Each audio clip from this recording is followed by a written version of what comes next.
ভয়ঙ্কর দূষণে অতিষ্ঠ জনজীবন। ঘরের দরজা জানলা খোলার উপায় নেই।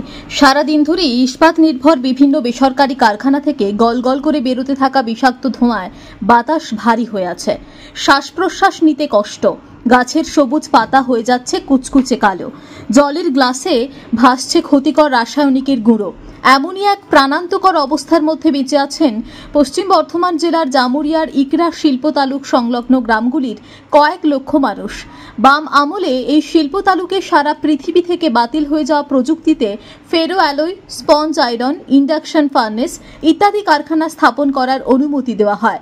শিল্পপতিদের হাতে জলের দরে কৃষি জমি তুলে দেওয়া হয়েছিল তৎকালীন এডিডিএর কর্তাদের সুপারিশে। কারখানা স্থাপনের জন্য সস্তায় জমি, জল, বিদ্যুৎ সহ যাবতীয় পরিকাঠামোগত সুবিধা নিলেও শিল্পপতিরা কোনো দিনই এলাকাবাসীর মঙ্গলের জন্য কোনো কিছুই করেননি। কেবল একচেটিয়া মুনাফা কামিয়ে চললেও দূষণ প্রতিরোধে কার্যত কোনো ব্যবস্থাই নেওয়া হয়নি ইকরা, মঙ্গলপুর সহ বিভিন্ন শিল্প তালুকে। স্থানীয় বাসিন্দা অক্ষয় বন্দ্যোপাধ্যায়ের দাবি, এই মুহূর্তে দূষণে জেরবার ইকরার 113 বছরের পুরনো বাসন্তী বিজয় হাই স্কুলের পড়ুয়ারা।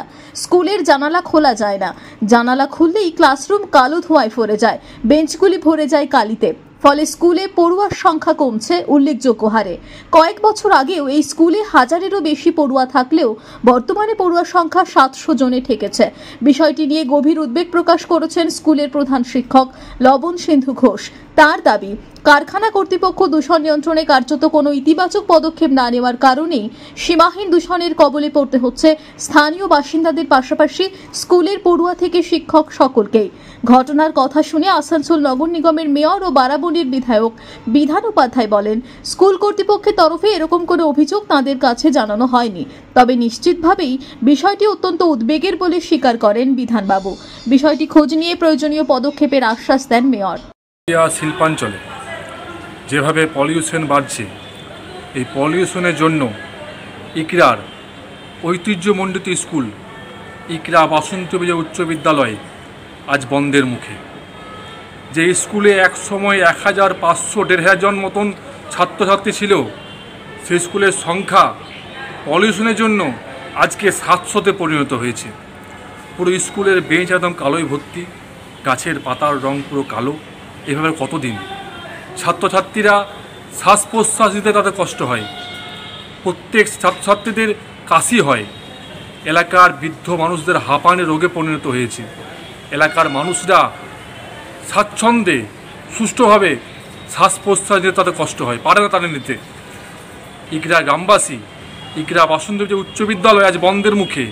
ইকরা গ্রামবাসী আজ অতিষ্ঠ হয়ে পড়েছে শুধুমাত্র পলিউশনের জন্য।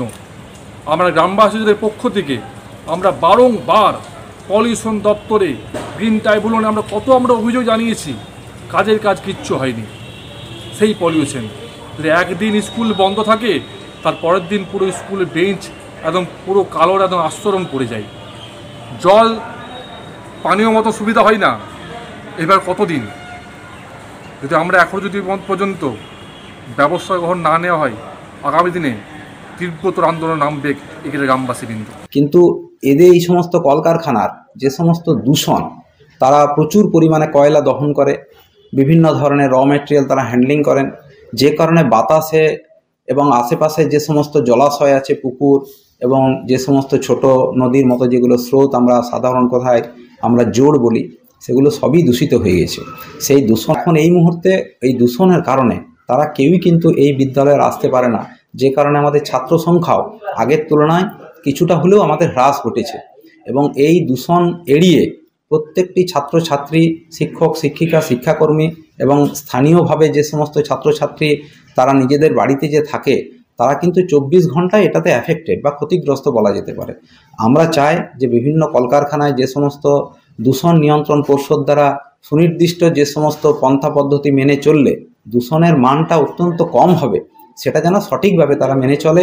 তাহলেই এই এলাকার সামগ্রিক উন্নতিতে ওই কলকারখানার আমাদের যে ক্ষতিকারক দিকটি, ওর সঙ্গে সঙ্গে তাদের উপকারের দিকটাও আমরা দেখতে পাবো। আমাদের কাছে এখনো স্কুল কর্তৃপক্ষ কোনো জানায়নি আমাদেরকে, জানালে নিশ্চিতভাবে দেখবো। তাছাড়া আপনার মাধ্যমে যেহেতু খবরটা পেলাম, আমি বড়তে ফোন করছি, সেটা খবরটা নিয়ে নিতে। সেরকম হলে নিশ্চিতভাবে যাতে পলিউশন ডিপার্টমেন্টকে বলবো যাতে পলিউশন ছাড়া মেশিন বিভিন্ন রকমের তো বেরিয়েছে এখন, সেগুলো দিয়ে রখার জন্য বলবো নিশ্চয়ই। আমি দেখে নিচ্ছি একটা রিপোর্টটা নিয়ে আমরা নিশ্চিতভাবে যেভাবে মানে দেখা যায় আইনানুগ পথে সেভাবে আমরা করতেছি। জামুরিয়া থেকে সত্যেন মুখোপাধ্যায়ের রিপোর্ট, টিভি নিউজ 10। সুলভ সঠিক চিকিৎসার একমাত্র প্রতিষ্ঠান বিবেকানন্দ হসপিটাল। 24 ঘন্টা emergency service, blood bank, trauma care. আপনাদের সেবায় আমরা তৎপর। গুণমান ও পরিষেবায় দুর্গাপুর বিধাননগরের ডক্টর জাকির হোসেন এভিনিউর বিবেকানন্দ হসপিটাল শিল্পাঞ্চলের মানুষের